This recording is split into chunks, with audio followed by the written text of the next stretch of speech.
ఇవాళ రేవంత్ రెడ్డి ఒక కొత్త కథ చెప్పిండు. గాడెన్నో మాట్లాడుకుంటూ అంటుండు, ఏమంటుండు, కేసీఆర్ ఇంటి మీద కాకి మా ఇంటి మీద వాళ్తే ఒక్కటే దెబ్బకు తుపాకీ చూసుకోడు అని లేపి అవతలేస్తాం.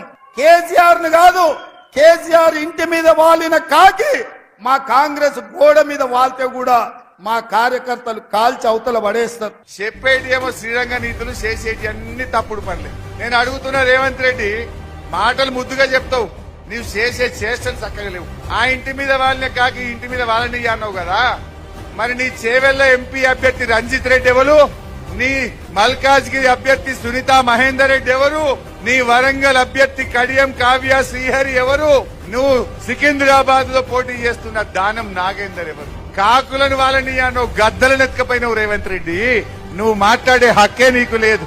అన్ని అబద్దాలు, అన్ని జూటా మాటలు మాట్లాడతాడు ఈ రేవంత్ రెడ్డి.